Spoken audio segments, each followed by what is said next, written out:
सामने आएगा, पता चल जाएगा कि अगला मुख्यमंत्री कौन बनेगा? क्या कुछ कहेंगे इस पे आप? देखिए, रणभेरी तो बज गई है, लेकिन पता चलने जैसी स्थिति नहीं है। बिहार में मतदाताओं का मन बन चुका है और एक अपराजेय जनादेश नीतीश कुमार जी के नेतृत्व में एनडीए को मिलना तय है और इसीलिए हम आश्वस्त हैं कि बिहार के मुख्यमंत्री नीतीश कुमार जी ही अगली सरकार की अगुवाई भी करेंगे और विकसित बिहार बनने का जो बिहारियों का सपना है, जमीन तैयार है। हम लोग 25 से 30 के कालखंड में आने वाले 25 वर्षों की जो बिहार का जो भविष्य है, आने वाले 25 वर्षों में किस दिशा में बिहार को ले जाना है, वो तय हो जाएगा। केशव यादव का कहना है कि 14 जो तारीख है उस दिन बिहार को नीतीश कुमार को छुटकारा मिलेगा, ऐतिहासिक दिन होगा बिहार के लिए। क्योंकि राजद का सफाया होना तय है। 2010 से भी बुरी स्थितियां उनके सामने हैं।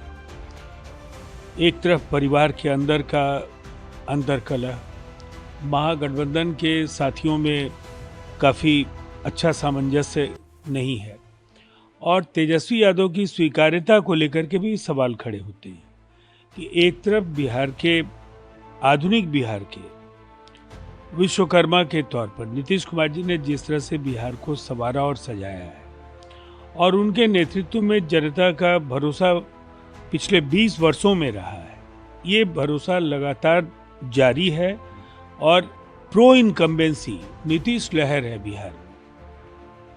लेकिन केशव यादव कह रहे हैं कि नीतीश कुमार अब उस समय के नहीं हैं, उनकी मानसिक स्थिति ठीक नहीं है, कोई और सरकार चला रहा है। ऐसे में जनता जो है वो राजद और वोट करेगी, ना कि नीतीश कुमार और बीजेपी। देखिए, मैं 20 वर्षों की बात तो नहीं करूंगा, लेकिन पिछले 2 वर्षों में बाढ़ हो, सुखाड़ हो, तेजस्वी जी तो नीतीश कुमार जी की उम्र के आधे हैं, लेकिन कुछ कदम चलने पर तो दम फूलने लगता है उनका। छुट्टियां गुजारने के लिए दुबई चले जाते हैं जब लोग बाढ़ की विभीषिका के शिकार होते हैं और यात्राओं का कार्यक्रम अक्सर उनका बीच में ही वो रद्द होता रहा है।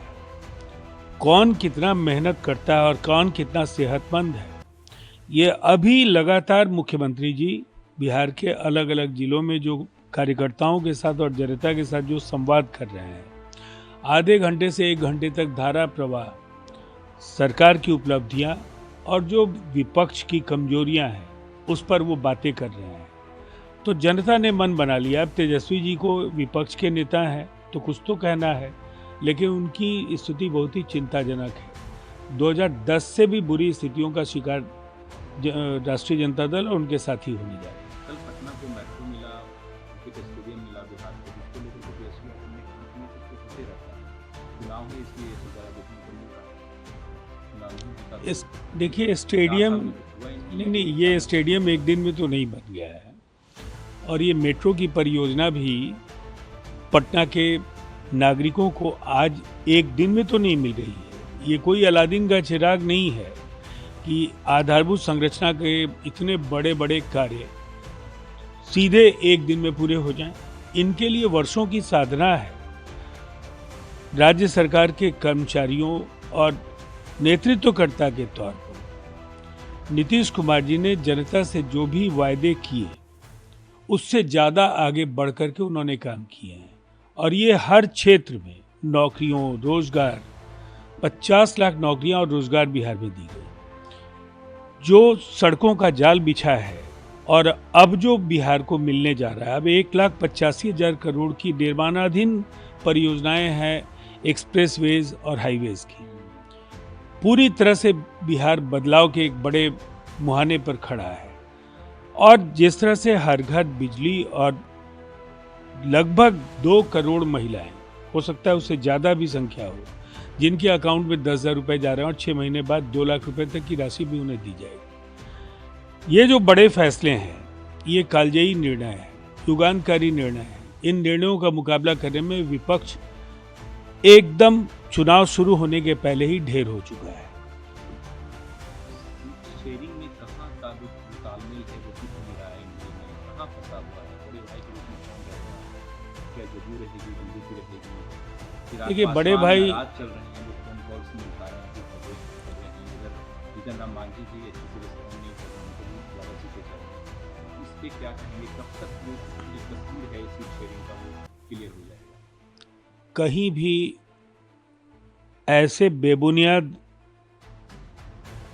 तथ्यों में कोई दम नहीं है। दरअसल गठबंधन एक बेहतर सामंजस्य के साथ सीट शेयरिंग की दिशा में आगे बढ़ा है और 3-4 दिनों में ऐलान हो जाएगा। किसके हिस्से में कितनी सीटें होंगी और कौन सी सीटें होंगी वो सबको मालूम हो जाएगा। कहीं कोई असहमति नहीं है, कहीं कोई असमंजस नहीं है। पांचों घटक मिलकर बिहार के 243 विधानसभा क्षेत्रों में कार्यकर्ताओं के विधानसभा सम्मेलन को संबोधित कर चुके हैं और एक शानदार तस्वीर आपको विधानसभा चुनाव के नतीजों में दिखेगी। नीतीश कुमार ही चेहरा होंगे आपके गणेश के चुनाव के बाद? अब कोई संशय नहीं है। देखिए ये बार बार कहा जा चुका है, वो गठबंधन जो के नए प्लेयर हैं प्रशांत किशोर वो तो कह रहे हैं कि जो पटना में मेट्रो का उद्घाटन हुआ ये नीतीश कुमार का लास्ट अंतिम सरकारी कार्यक्रम था। और वो क्या कहेंगे।